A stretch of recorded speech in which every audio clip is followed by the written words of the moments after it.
History buffs, what is a commonly held misconception that drives you up the wall every time you hear it?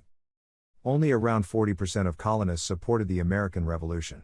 Another 40% was indifferent, and about 20% sided with the British. Most Americans think that it was the vast majority who wanted independence. Yeah, I heard that those who wanted to break away from Britain at that time were considered extremists, and they only started gaining traction after things like increase in taxes and quartering and the Boston Massacre. Ike, is that right? To be fair, it was debt the colonists had incurred managing and fighting themselves what was basically the North American theater of the 7 Years' War. They felt that since Britain, busy fighting that war in Europe, had delegated managing the war to them, they should then get to decide how to pay those debts off. And they also thought Britain might have ulterior motives. A lot of the richest colonists were land rich and cash poor, or at least far too cash poor to pay a land tax, one of the possibilities Parliament was considering, without selling off a lot of the land. Had they had to do so, it's quite likely that a lot of British fat cats would have stood ready to buy them, consolidating a lot of economic, and by extension political, power back in England, away from some of the sort of people who would never have been able to amass that much land in the mother country, and whom the elites wanted kept from that. That people from the past were just less intelligent than modern people. Fact is, humans from even 15,000 years ago were just as intelligent as modern humans, intelligence being the ability to learn and apply knowledge. They just had different things to worry about and had not discovered everything that we know today. The whole of modern civilization is built on discoveries made thousands or tens of thousands of years ago. Our ancestors, starting with nothing but stone tools and basic survival skills, created agriculture, writing, mathematics, standardized language, the wheel, metallurgy, shipbuilding, architecture, trade routes spanning all of Afro-Eurasia, currency, banking, crossbreeding of animals and plants to create better strains. The list goes on. If I plucked a human baby from thousands of years ago, properly immunized it to modern diseases, and raised it as any other child today, you would be unable to tell the difference between them or any other child. Fact is, the only difference between us and our ancient ancestors is the discoveries, philosophies, technology and effort performed, created and understood by the hundreds of generations between us. Our ancient ancestors were simply smart in different ways because we only really learn what we have to. Ancient Polynesians literally memorized the night sky for navigating the innumerable islands of the Indo-Pacific and Oceania. Norse peoples built ships capable of sailing from Europe to America using only hand tools, wood, linen, nails and rope. Ancient East Asian cultures built massive temples out of wood using only precisely crafted wood joints and no nails. Rome built, well, Rome, with hand tools and hand-calculated math.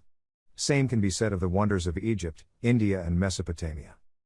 Then there is Göbekli Tepe, an amazing structure of precisely placed monoliths, engraved walls and cobblestone paths built nearly 12,000 years ago. Which is nearly 6,000 years prior to our earliest records of advanced civilizations.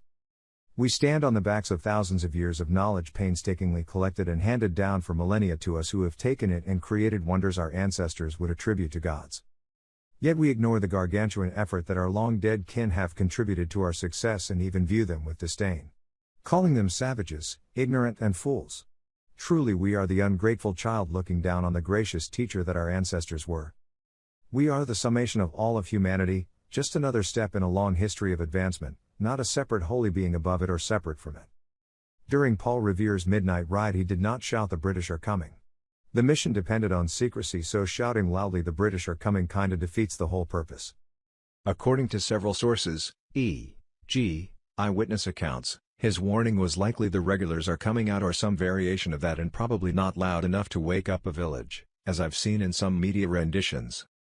Edit: if people would like to know the most accurate information regarding what Paul Revere did, probably the most complete account is the letter Paul Revere sent to Jeremy Belknap, corresponding secretary of the Massachusetts Historical Society in 1798. Transcripts can be found online.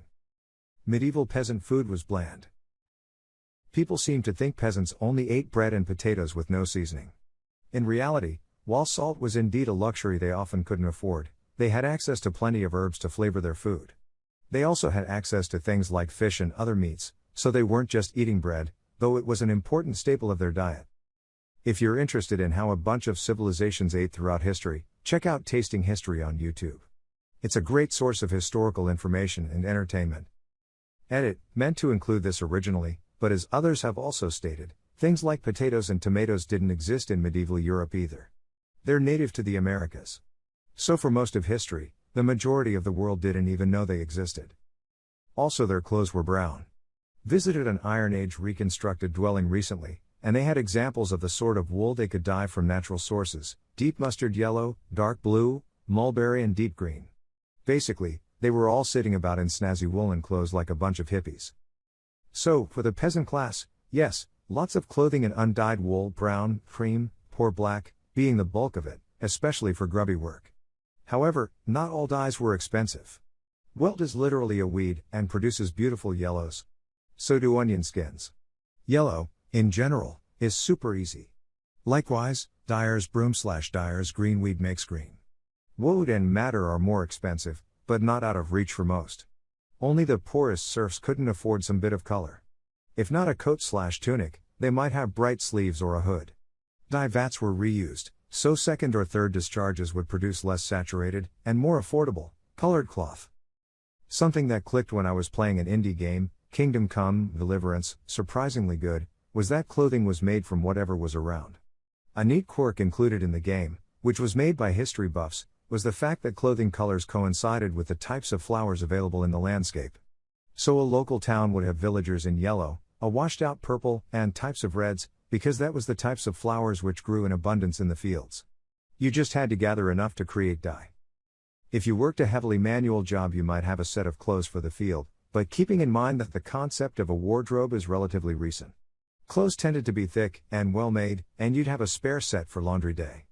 Underclothes got washed more often, and they were uncolored.